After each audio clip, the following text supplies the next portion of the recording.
When I pushed the divorce agreement in front of Ethan, he was replying to Vivian's text message without even lifting his head. Sign it. My nails tapped crisply on the solid wood table. While I can still talk to you calmly. Ethan finally looked up, his gaze sweeping from my new Valentino high heels to my Birkin bag all bought by myself.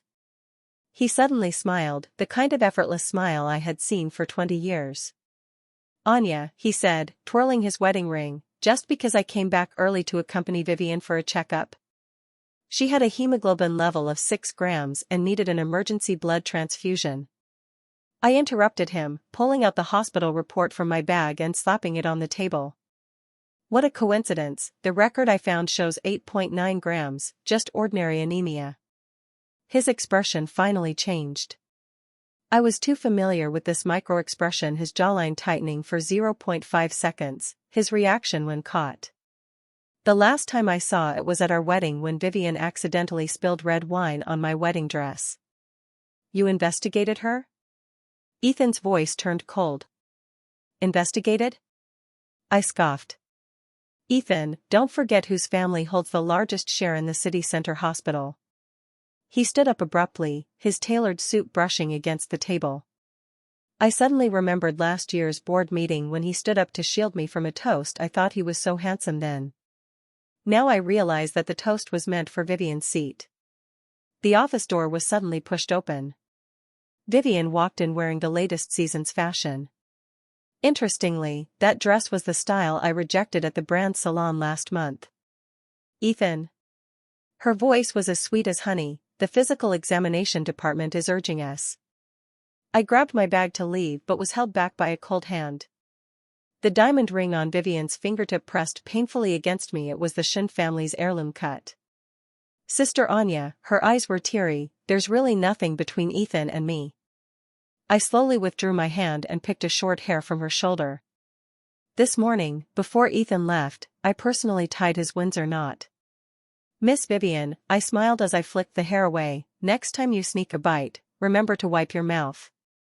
Ethan suddenly grabbed my wrist. Anya. I looked down at his hand, veins bulging, and remembered how last night those hands were coaxing Vivian over the phone not to be afraid of the blood test. How ironic, last week when I was hospitalized for gastric bleeding, he didn't even glance at my medical records.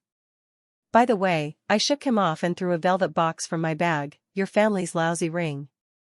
The emerald ring in the box clattered against the corner of the table, just like my 20 years of infatuation, shattered cleanly and decisively.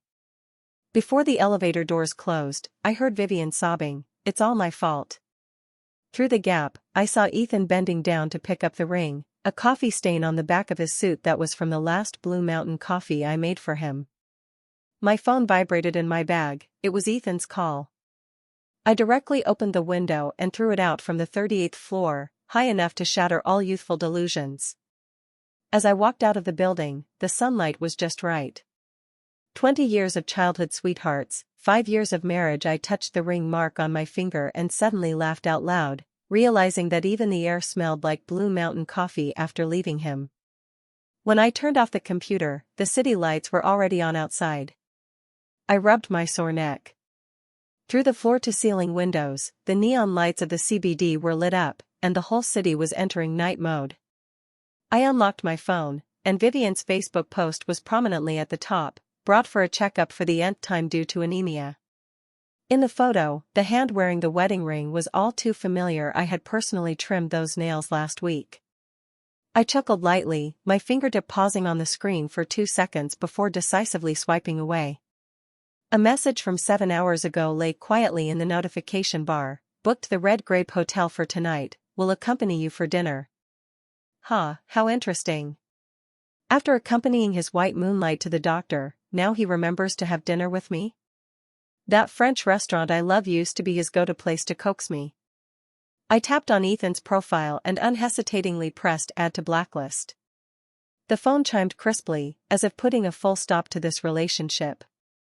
On the desk, our wedding photo was still in the frame.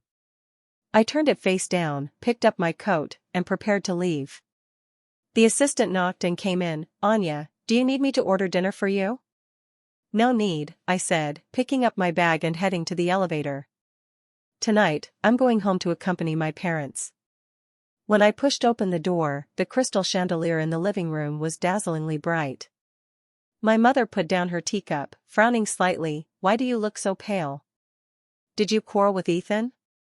Too much work at the company, didn't rest well. I kicked off my high heels and stepped barefoot on the cool wooden floor. My father looked up from his financial magazine. Hire a few more assistants. That boy Ethan is efficient, you can learn from him. My hand holding the teacup paused. Mom, Dad, Ethan and I are preparing to separate.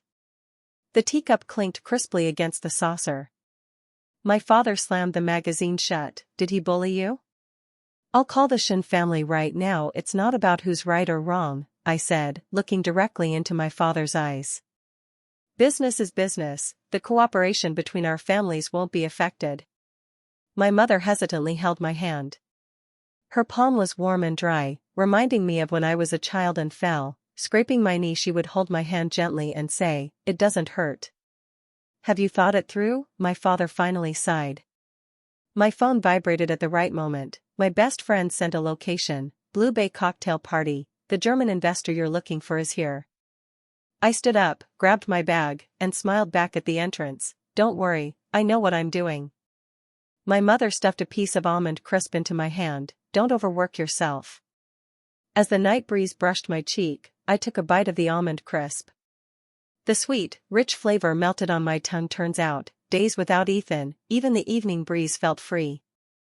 At the Blue Bay cocktail party, the crystal chandeliers refracted fragmented light spots. I had just popped a French fry into my mouth when I heard familiar teasing laughter from the next booth.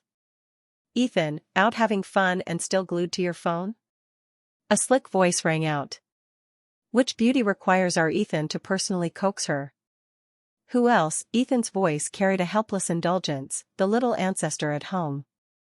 Miss Anya has quite the temper, the other scoffed. What's the reason this time?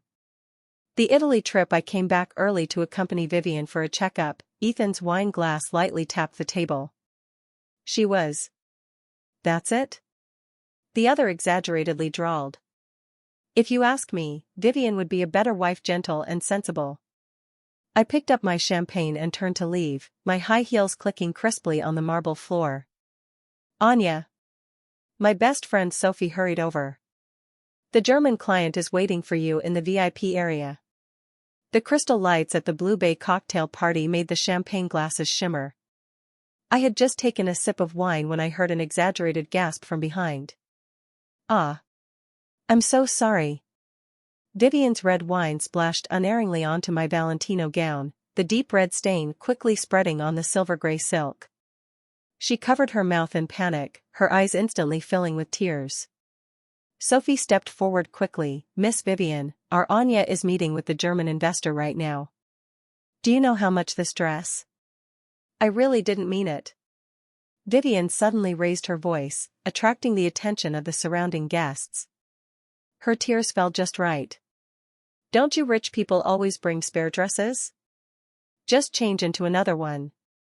I watched her performance coldly as the red wine dripped down the hem onto my Jimmy Choo high heels. Miss Vivian, I began calmly. Firstly, having a spare dress is my habit, not an obligation. Secondly, is this how you rich people bully others? Vivian interrupted me suddenly, her voice trembling. Just because I accidentally spilled some wine, you have to be so aggressive? She looked around, successfully drawing more attention. I know I can't compare to you heiresses. I chuckled lightly and raised my hand to signal her to stop. First, this is Chateau Lafite, not some wine. Second, I pointed to the departing German client, that is the investor Zhou Group has been anticipating for 3 months. Third, Anya. Ethan appeared behind Vivian at some point, his brows furrowed. Vivian immediately hid behind him as if finding a backer, sobbing, Ethan, I just wanted to greet Sister Anya, I didn't expect. Didn't expect your hand to suddenly cramp? Sophie sneered. Such a coincidence to spill it on our Anya? Ethan's gaze lingered on my ruined dress for a moment, then he turned to me and said, Anya, that's enough. Vivian has already apologized. I leisurely took out a wet wipe from my handbag and wiped the wine stains on my fingers. Ethan, may I ask in what capacity are you speaking? I looked up at him. Ex-husband? Or Miss Vivian's spokesperson? There were a few suppressed gasps around. Vivian's face turned pale instantly, and Ethan's pupils contracted sharply. Waiter, I snapped my fingers, please take me to the changing room. Before leaving, I turned back and smiled at Vivian. By the way, you said we rich people are bullying you, right? I calmly took out my phone. Then why not let everyone see the surveillance footage to see who is really bullying whom? Vivian's expression froze instantly. I turned gracefully, leaving behind a stir. The red wine was still dripping, but my steps didn't hesitate at all. I didn't mean it. Vivian lowered her head, her voice as soft as a mosquito's buzz. We're all friends, it's not a big deal. Sophie laughed outright. Not a big deal? Anya has been following this German investor for a whole 3 months, for Zhou Group's overseas acquisition worth billions. You tell me how big a deal it is? Ethan suddenly grabbed my wrist. I noticed his brows slightly furrowed, a flash of panic in his eyes. I have a personal relationship with Klaus, I can help you reschedule. How much is Ethan's relationship worth? I shook off his hand and sneered.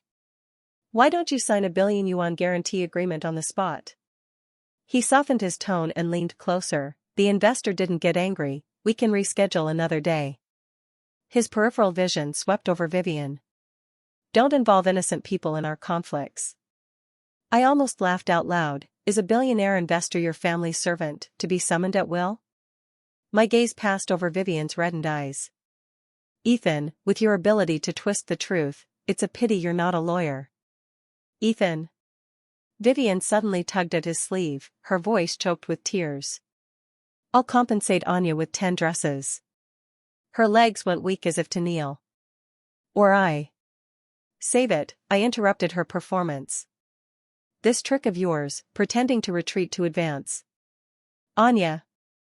Ethan's voice suddenly turned cold. Vivian's tears fell just in time. Ethan turned to the assistant and ordered, go get the spare dress from the car. Then he softened his voice to me, I'll introduce a few investors to you in a couple of days. Keep it for your Miss Vivian, I said, picking up my bag and calling Sophie. Zhou Group doesn't need this kind of charity. Behind me came a low mutter, humph, such a temper. I didn't look back, my high heels clicking out a string of crisp sounds. The cocktail party lights stretched my shadow sharp and long, the red wine stain blooming into dark flowers on the hem of my dress. I'm sorry, Anya. As soon as Sophie got in the car, she grabbed her hair in frustration. If I had known we'd run into that pair of scumbags, I would never have let you come. I rolled down the window, letting the night breeze dissipate the perfume scent from the cocktail party. I should be the one thanking you. My phone screen lit up, and the reply email from the German investor was prominently displayed. Klaus has scheduled a detailed discussion at 10 a.m. tomorrow. Sophie turned her head sharply. It's done? It's done. I turned off the screen. We're not the ones who did wrong, why should we pay for others' stupidity?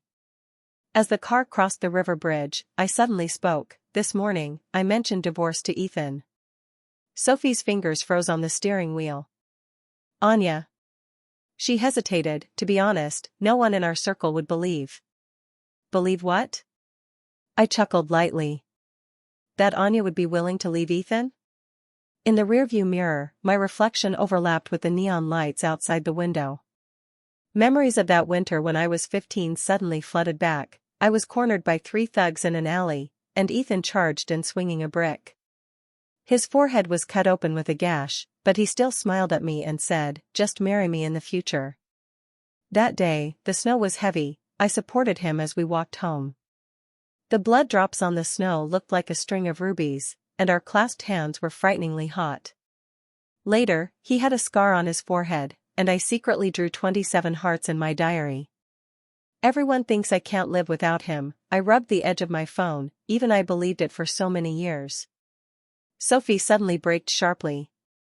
On the crosswalk, a pair of middle school students dashed across holding hands. The girl's ponytail flew, and the boy's backpack zipper wasn't even closed. "Look," I pointed at the figures, "doesn't it look like when he used to climb over the wall to bring me breakfast?" The streetlights flickered, illuminating Sophie's reddened eyes. I patted the back of her hand. "Don't worry, being inseparable was a childhood thing." I opened my phone's photo album and deleted the pictures with Ethan one by one. "Now, I'm going to a place without him." The sound of pressing the delete key was soft, as soft as that snowy night in our youth when Ethan whispered in my ear, "My little princess, never grow up." I once truly believed I could be Ethan's little princess for a lifetime. Until half a year ago, his white moonlight, Vivian, came back from abroad. The first time I met this first love was on Ethan's birthday. I booked the entire floor of the Red Grape Hotel, covered the floor with roses, and even had the band play his favorite serenade. When the elevator doors opened, I was adjusting my pearl earrings in front of the mirror. In the mirror's reflection, there was a woman in a white dress hanging on Ethan's arm. "Ethan," the woman lowered her head, her voice so soft it gave me goosebumps. "Will Sister Anya be unhappy? You're on a date and bringing me along."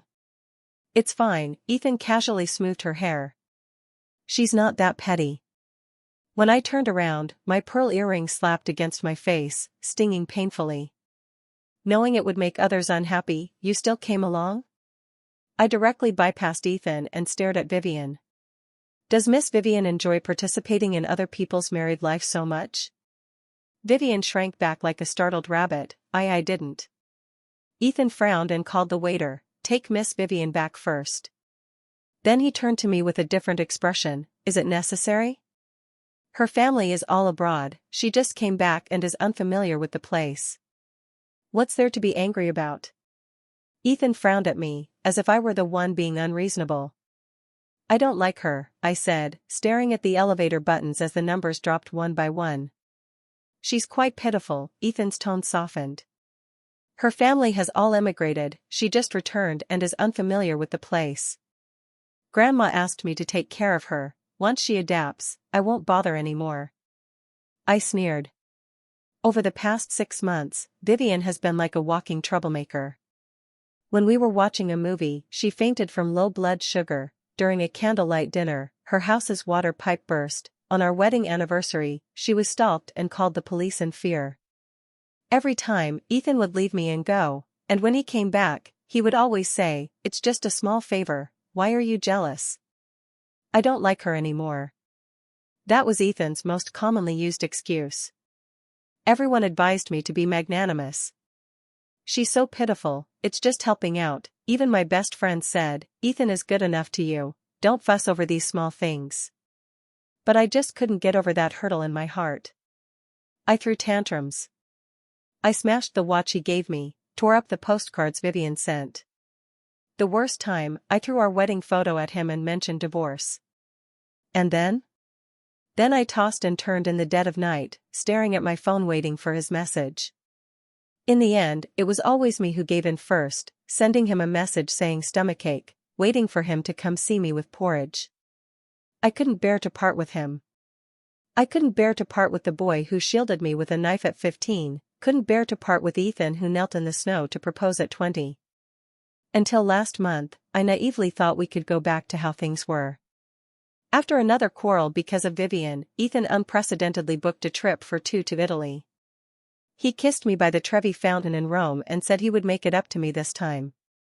I touched my still flat abdomen, thinking of telling him the news of my pregnancy during dinner. The next morning, Vivian's call came. "Ethan. I feel so dizzy."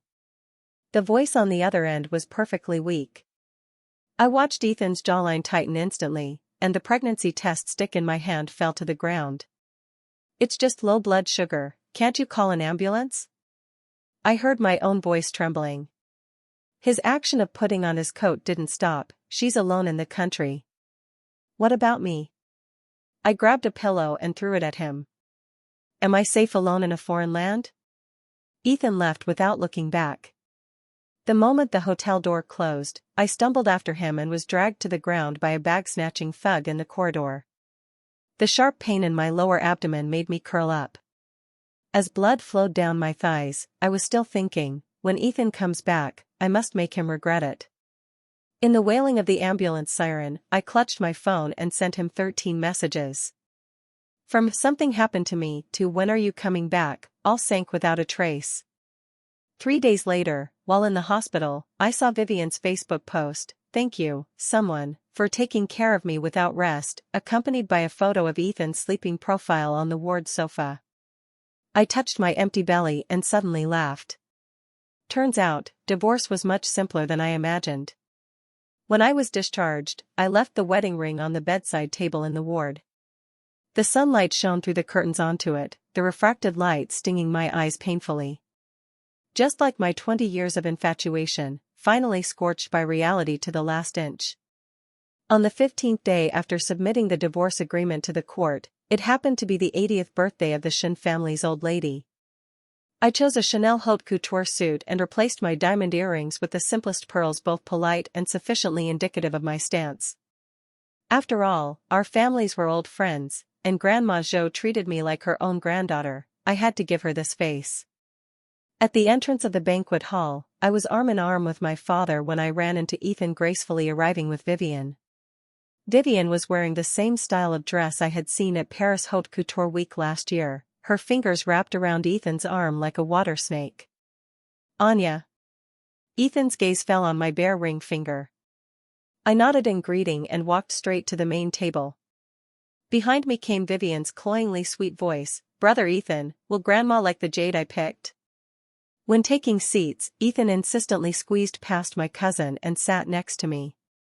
The familiar scent of sandalwood mixed with whiskey wafted over, and his warm palm covered the back of my hand under the table. "It's been half a month," he lowered his voice, his thumb ambiguously rubbing the mark of my wedding ring. "Why is your temper so long this time?"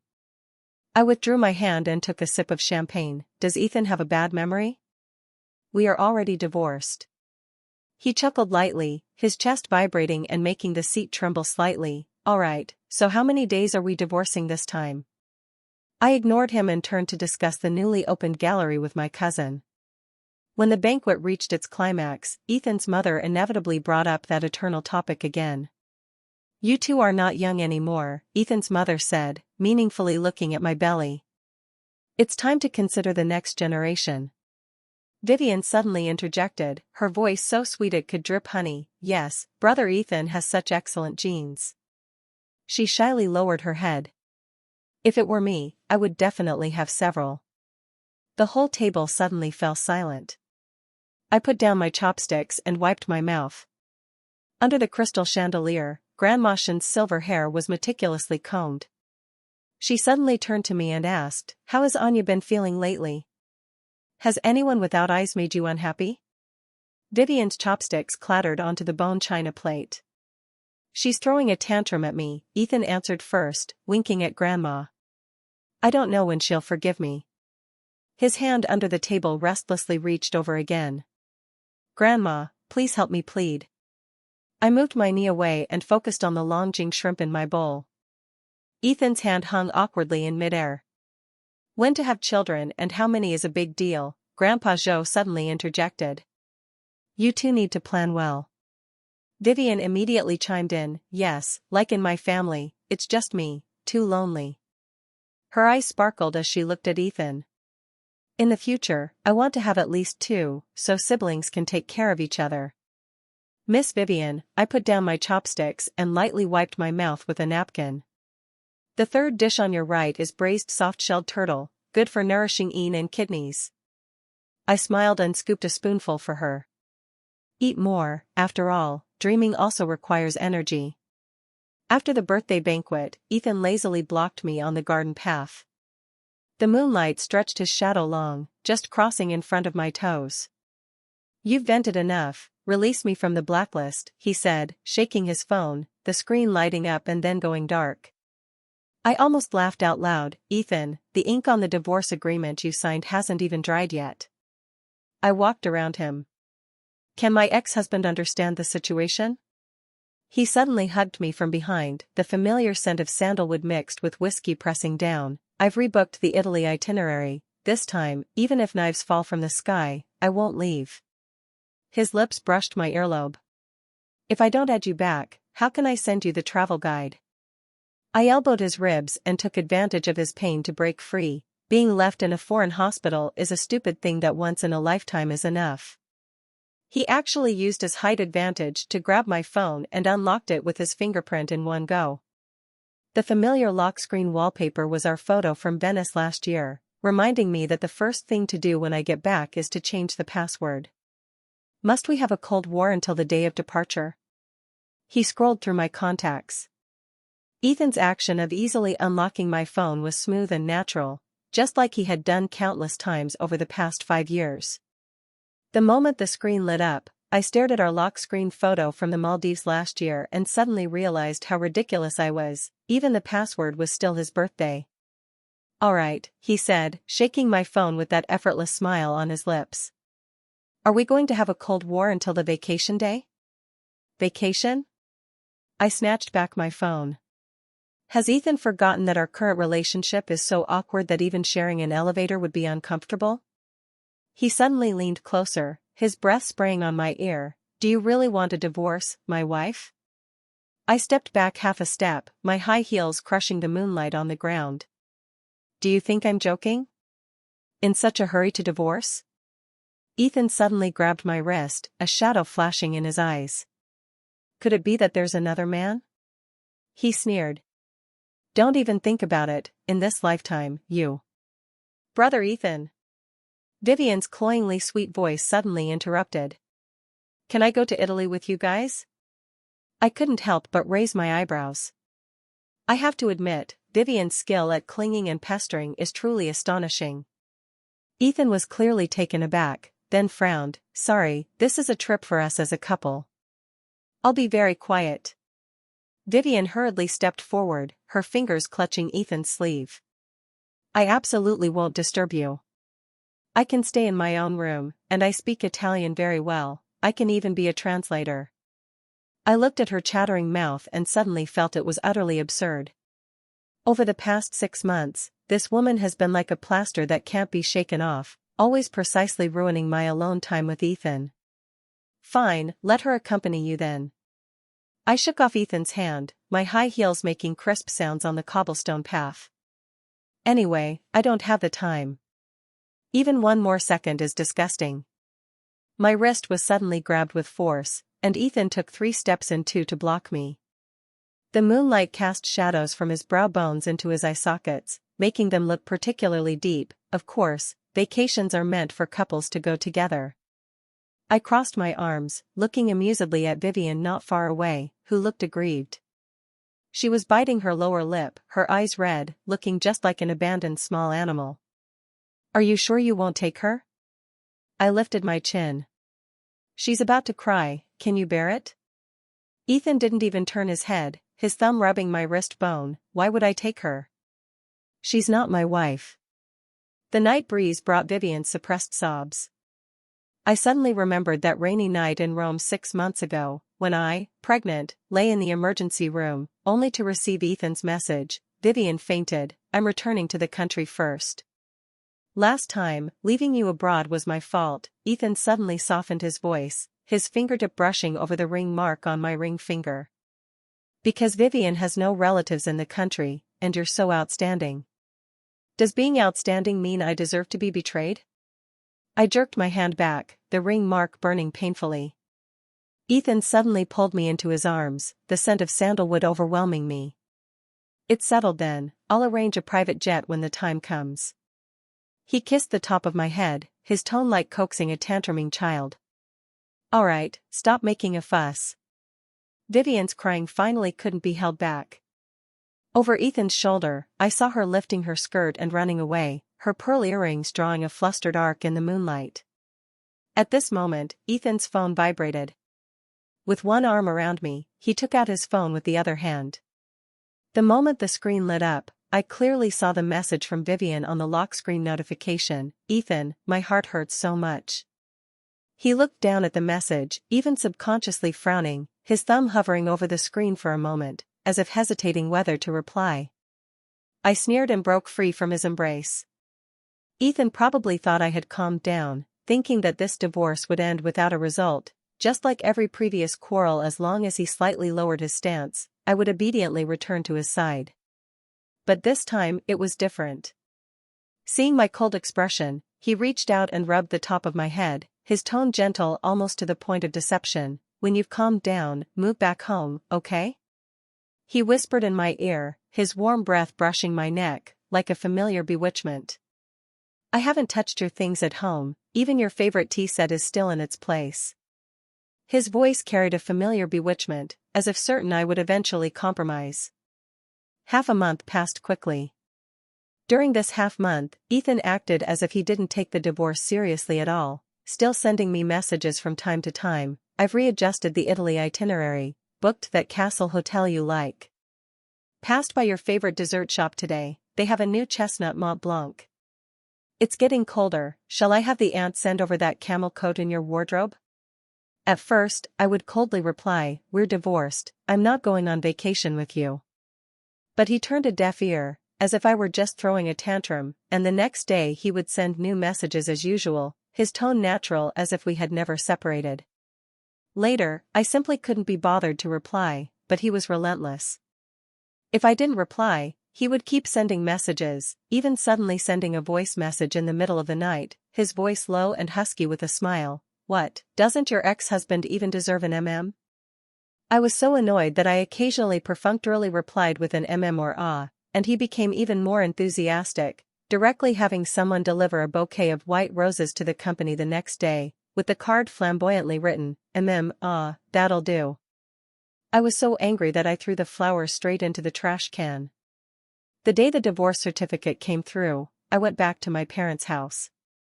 At the dinner table, Dad served me a bowl of soup, his tone calm. "With the Shin family, don't make the relationship too strained." My hand holding the spoon paused. Mom sighed, "The business cooperation is deeply tied, your dad isn't blaming you, it's just." "I know," I said, lowering my head to stir the soup. "I won't make things difficult for the family." After a moment of silence, I suddenly spoke, "Mom, Dad, do you think I'm too willful?" Slap. Dad suddenly slapped the table, making the dishes rattle lightly. "How are you willful?" He frowned tightly. "Your mom and I aren't deaf or mute, that boy and that Vivian have issues, as we saw at the birthday banquet that day." Mom also put down her chopsticks and held my hand. "If you're divorced, so be it. If Ethan truly cared, he wouldn't let you suffer such grievances." My nose tingled, and I quickly lowered my head to drink the soup. "Since you're divorced, my daughter deserves better." Mom put down her teacup, her tone brooking no argument. "That nephew from the old Joe family just returned from abroad, he's young and already a senior executive at an investment bank. I'll arrange for you to meet next week." Dad, flipping through a financial magazine beside her, added without looking up, "And your Uncle Lee's son, who started his own business, and his company is about to go public." I was both amused and exasperated. "Mom, Dad, I just got divorced." "So what if you're divorced?" Mom glared at me. "Do you still want to wait for that boy Ethan to come to his senses?" I was speechless. After the divorce cooling-off period, the court's divorce certificate finally came through. I arranged for a courier to send it to Ethan. Coincidentally, Mom's best friend, Aunt Lynn, introduced a young talent, Martin, the CTO of a multinational tech company, gentle and elegant with remarkable conversation skills. Aunt Lynn enthusiastically matchmaking. "Martin is going on a business trip to Switzerland next week, why not go with him to relax, Anya?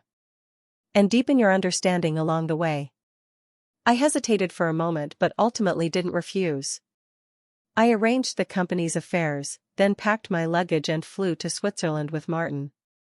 At the same time, my parents also set off for a vacation in Anya, ostensibly to relax. The snowy scenery in Switzerland was breathtakingly beautiful, and Martin was gentlemanly and considerate, arranging the itinerary comfortably and freely. On the evening of the third day, while we were dining at a snow mountain restaurant, my phone suddenly rang. It was my best friend Sophie. "Anya, something's wrong." Sophie's voice was anxious. "Ethan went to your company and made a scene." The fork in my hand clattered onto the plate. "What?"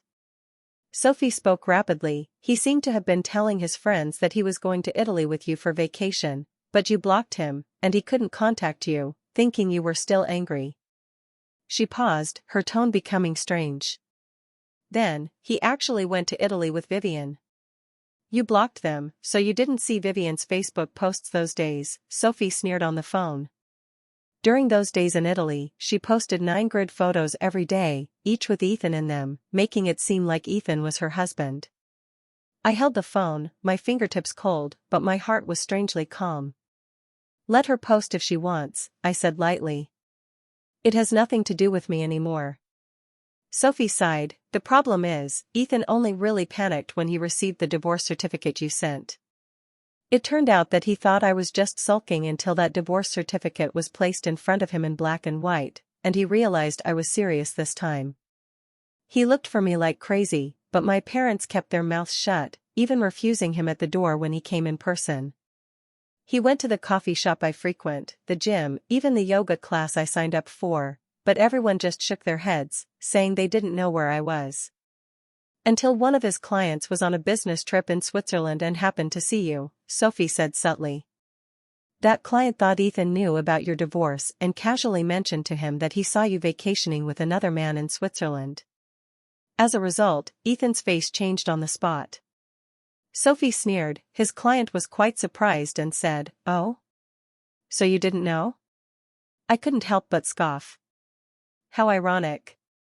He paraded around Italy with Vivian, but only after I completely disappeared did he belatedly realize that this time, I wouldn't turn back. When he came to see me the day before yesterday, he was in a pretty bad state, Sophie tooted on the phone. Unshaven, hair messy, completely unlike his usual elite self. She imitated Ethan's tone, lowering her voice. He asked me, why is she vacationing with another man? I sneered. How did you reply? I said, don't you know why? Sophie chuckled. You had the nerve to take Vivian to Italy, and that Vivian shows off her love with 9 grid photos every day. Why can't she go to Switzerland with another man? There was silence on the other end of the phone for a few seconds, then Sophie said subtly, however, he said he went to Italy on business, not with Vivian. Vivian followed him on her own. She paused. I don't think he's lying. My fingers gripping the phone tightened. So what? I asked calmly. What does that change? I think he might come back to find you, Sophie sighed. Not might, he's already here. My heart skipped a beat, and before I could answer, the room's doorbell suddenly rang. I nodded stiffly, walked to the door, and looked out through the peephole. A familiar face appeared in my view. Ethan. He was indeed in a bad state, with dark circles under his eyes and stubble on his chin, making him look decadent and disheveled. But those eyes were fixed on the door panel, as if he could see through it directly to me. I took a deep breath and opened the door. He stared at me, his voice hoarse. Having fun? I looked at him expressionlessly. Ethan came all the way here just to ask this? His gaze went over my shoulder and landed on Martin, his eyes instantly turning cold. Who is he? Martin handed me a cup of hot cocoa and asked gently, do you need me to stay? I shook my head, took the cup, and warmth spread from my palm. No need, I said, gazing at the snow peaks of the Alps outside the window. Thank you, Mr. Martin. I smiled. This is my ex-husband. If you need anything, just call me, I'm next door. I turned and went to the kitchen, poured a cup of hot cocoa for Ethan, and then gestured for him to follow me to the balcony. The Swiss night was quiet, with the distant outline of the Alps undulating in the moonlight, like a silent painting. He took the cup, his fingertips slightly cool, but his gaze remained fixed on my face. I need an explanation, he said hoarsely. We're divorced, I stated calmly. He stared at me blankly, a flash of disbelief in his eyes. Just because I left you in Italy last time? I lowered my head and took a sip of cocoa, the sweet aroma spreading on my tongue. Let's just say it is, I said lightly. How can you be so heartless? He suddenly clenched the cup, his knuckles turning white. Abandoning our marriage of so many years so easily? His voice tightened. What do you take me for? As my ex-husband, I looked up at him, the corners of my lips slightly raised. Since you're my ex-husband, what I do with other men is none of your business, is it? He stood up abruptly, the cup banging on the table. Why? He stared at me fixedly. Have you fallen for someone else? That man just now? I chuckled lightly. Ethan, you've been with Vivian for so long that you think everyone else is as filthy as you too. The night breeze passed, and his expression solidified bit by bit. I stood up and looked directly into his eyes. When you were parading around with Vivian, why didn't you ask yourself what you took me for? Isn't it too late to question me now? I turned to go inside. He suddenly grabbed me, with such force that I almost stumbled. 20 years of childhood sweethearts, 5 years of marriage, his voice was hoarsely unlike himself, his eyes red. Just because I left you in Italy that time, you want to divorce me? His fingers tightly gripped my wrist, as if afraid that if he let go, I would disappear completely. What am I to you in your heart? He gritted his teeth, each word squeezed out from his chest. Am I such a casual person to you? Someone you can summon and dismiss at will? Do you even have a heart? Do you know how much I was looking forward to this Italy trip? His voice began to tremble. How much planning did I do for this itinerary? His breathing was rapid, his eyes glistening with tears, like a wronged and angry child.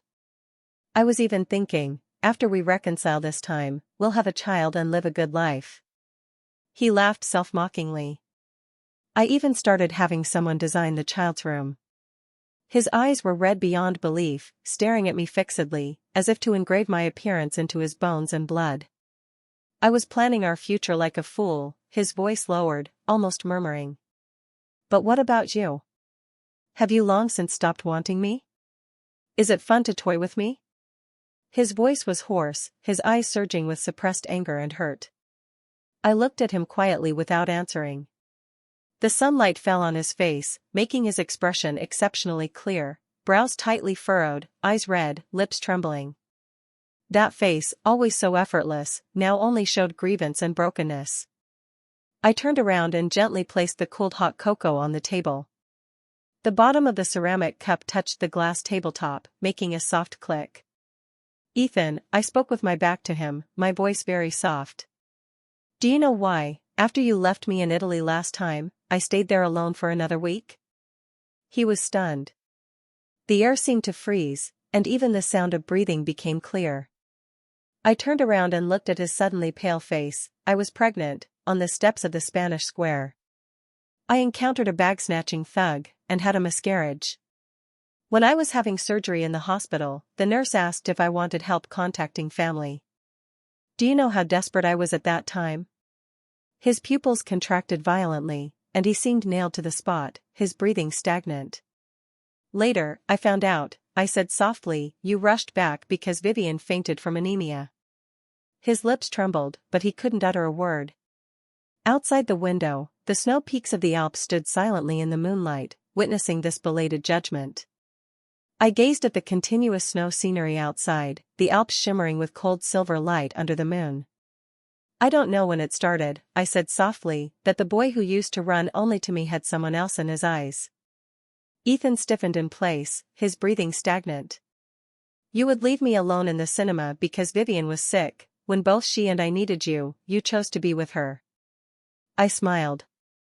Clearly, in the past, you would be nervous for half a day even if I had a cold.